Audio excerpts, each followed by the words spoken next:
Hi, my name is Mark Marshall with Anatomy of Guitar Tone. This video is a companion video to a blog I wrote on my website, anatomyofguitartone.com, which discusses the concept of performative reverb. Now, what I mean by this is adjusting reverb in real time to enhance a performance. I may be doing this as I'm playing an instrument, guitar or keyboards, or I may be doing it in post, meaning I've played the part, but now I'm sending it out of my DAW or analog mixing console into the reverb and adjusting the parameters and recording that reverb performance back in just to capture the subtle expressions I was making with the adjustments of the parameters on the reverb. Common parameters I might adjust for this purpose would be the mix knob, which is a fairly obvious one, adjusting how much wet or dry blend there is at any given moment. So I might want to push the reverb in a certain spot to have a note wash out more. Or I might want to do some subtle modulation using reverb, which people don't always think of using reverb as a modulation device, but you can get some pretty cool tape warble, specifically with the Chase Bliss CXM-1978, which is a collaborative pedal from Chase Bliss and Maris Audio. It's my all-time favorite digital reverb pedal, and not only is it a reverb pedal that sits great on your pedal board, but it also integrates incredibly well into a recording studio as an outboard reverb. Let's check out the first sound we're going to explore using the Chase Bliss and Maris collaborative CXM-1978. So I have it set to a plate sound with a slow modulation on it. It's going to be a pretty short plate because you'll notice on the bass and the mids are all the way down, and the treble is just up a little bit here. The cross I have in the middle, and the wet sound is fully up because I'm sending this as an aux out through Luna, UAD's Luna DAW, so that I can have a wet-dry blend. So I could solo it so you can hear it in the comparison of just what the wet sound sounds like with the dry. I'm going to do that for all these examples because it gives us a good A-B contrast. But I record this way a lot, as I mentioned in the article, just to give me a little more flexibility later on when recording. I have the 1978 set up for balanced signal right now, which you can tell by the green light. So it accepts just regular guitar signal or balanced signal, so you can tie it into your recording system, which I find is incredibly flexible. So I could tie this into my patch bay, or I could take it out, put it on my pedal board, and go to gigs, and it excels extremely well in both those situations. This example we're going to listen to is sort of like an early rock and roll vibe, and which is why I was going for the short verb sound. One thing I'm going to use the pre-delay, and I'm going to rock it every once in a while, just a little while, to get modulation. Now I do know that I already have a slow modulation on here, and that's cool. But it's a different sort of modulation when you grab this, and they're actually going to be in combination, so I'm not going to turn the preset modulation off. But to me, it sounds a little bit more like the random warble you get from the like a tape echo, or when you record it to actual tape decks. It just creates a little of that vibe, and I like it because it could be spontaneous, and I could be listening to the music, and I can do it along with the music. I could play along with the music. So let's just listen to the track. I'm actually just going to start playing along with this.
So sometimes I find just using like a chorus or a flanger is a little bit too strong of an effect to have on the whole time.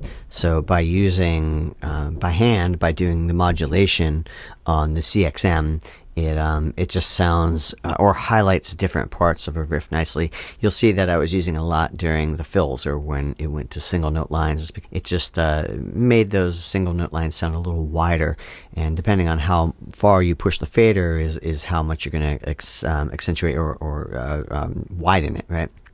So sometimes it could just be a little or a lot. But I really like this method of creating modulation because you could perform it and just pick your sections where you want those the modulation to happen. Whereas if you generally have a chorus or a flanger on, I mean it's driven by an LFO, so it's kind of going to be on its own pattern. Unless you're down playing with the knobs there as well. But with this, I find it's a cool twist on a modulation.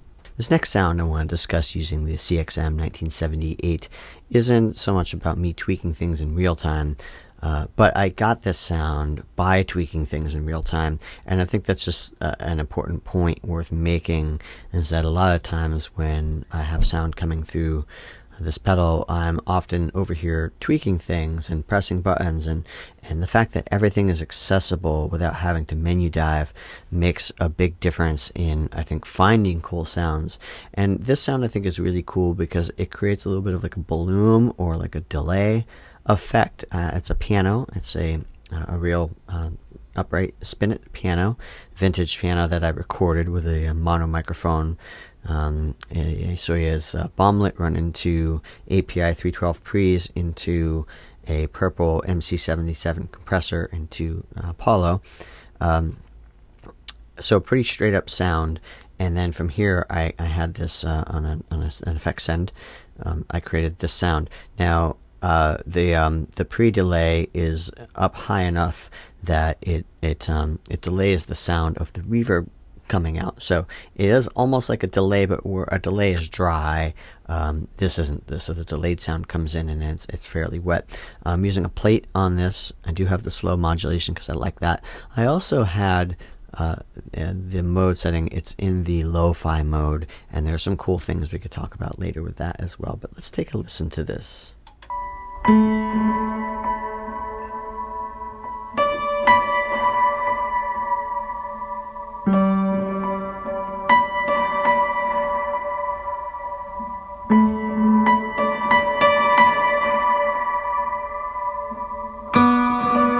I just find that this modulation, the slow modulation, adds to the creepiness when it comes in. I'll put it on the fast modulation.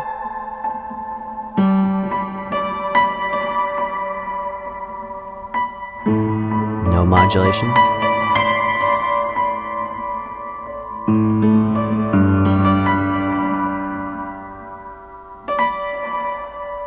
The slow modulation just brings it out. Let's play a little diffusion.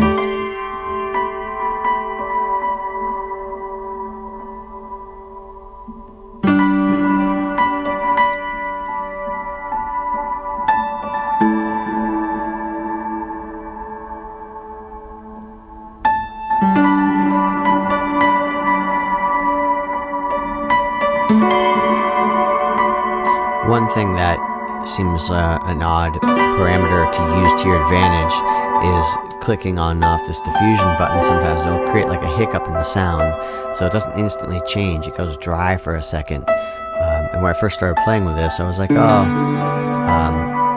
it seemed disruptive. But then when I listened to playback, it actually was really cool that you can time it to certain sections and get kind of a strange hiccup happening. So I think it's worth looking at every element of a unit and how you can mess with it and whatever weirdness it has, or what some people would see as being like a drawback to digital technology, right? Not being able to maybe have spillover or whatever from the previous sound. All these things can be manipulated in musical ways, and I'm always trying to find ways I could push gear that way to see what would normally be like non-desirable in a performance setting. how you can make it desirable to sound design to do weird things. So I do sometimes have been doing that sometimes with this pedal, is just pressing buttons to sort of disrupt the reverb sound very quickly and abruptly, as opposed to just pulling the wet knob down, which you can also do. Let's play around with this a little bit now.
So we're starting to get onto something there. I think the idea being that you can really pull the wet down really low and make some settings to the pre-delay, which behaves differently when it's in lo-fi mode, and it can create some really weird pitch effects. So let's check this out.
So I think that's kind of a cool sound. It's almost blending this very organic, almost schoolroom piano with this weird, distant, almost broken digital kind of sound, which is exactly what the lo-fi is supposed to do. But I think you can see that just sitting here and playing along with these is allowing me to be creative and find some settings that I probably wouldn't have if I had to do, not probably, and no, I wouldn't have if I was menu diving through a more complex reverb with hidden parameters. Let's check out some sounds with the acoustic guitar. I'm going to go back to a setting here that was hall setting. Let's do the max diffusion setting because I don't want to really hear the ping-ponging too much. I leave the modulation off right now. I might turn it back on, and let's experiment with some sounds. This is a Martin HD35 recorded with the Soyuz bomblet into API 312 preamps and compressed going into the converters using an analog Purple Audio MC77. I just find that compressing before the converters makes a huge difference, so I still compress with analog compressors going in for tracking purposes. Let's listen.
So again, I'm playing with the wet-dry setup in Luna, so I don't have to tweak it here. I have two channels set up. So one is set up for fully wet signal coming back from the CXM-1978, and the other is the dry signal. So I'm playing with that on my control surface to tweak the blend of the wet versus dry mix. Otherwise, I'd be doing it here in a live setting. In this example, I'm going to use a Moog M32, which is a Mother 32 semi-modular synth. I created a patch and record that in, and with the intention of manipulating with reverb, because I wanted to give you an idea of how much reverb can drastically change the sound of a synth. Let's start out by listening to what the synth sounds like on its own, and then I'm going to do a fully wet example so we can hear how much it changes the sound of this modular or semi-modular synth.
So as you can hear, it's a weird sci-fi, kind of almost like a vintagey synth sound.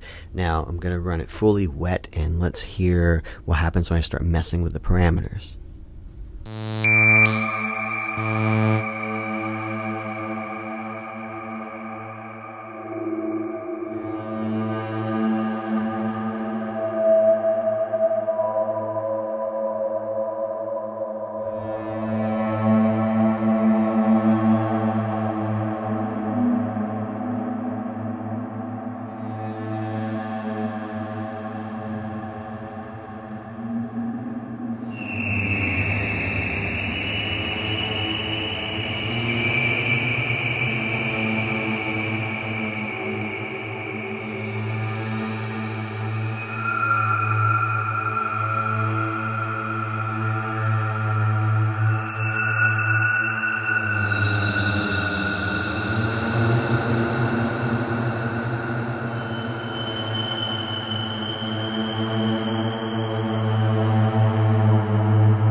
So as you can hear, I can create some really cool, creepy sound effects just by getting the reverb to oscillate, and we just have everything cranked here.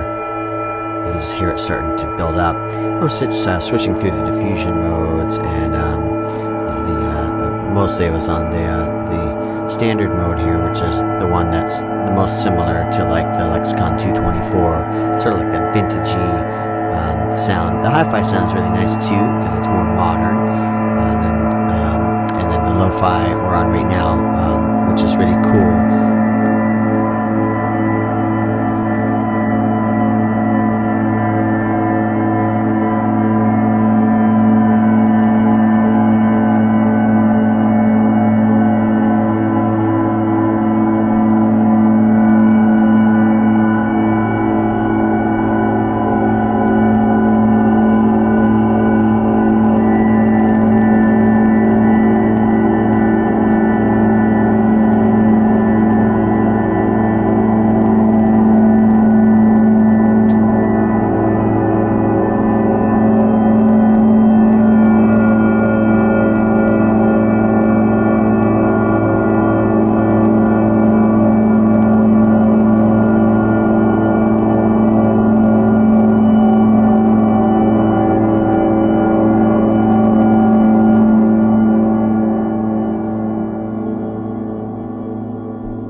So what's cool about this is in the lo-fi mode, the pre-delay is acting as adjust the sample rate. So when you're turning it higher, it's basically turning down the sample rate, and this way it is raising the sample rate.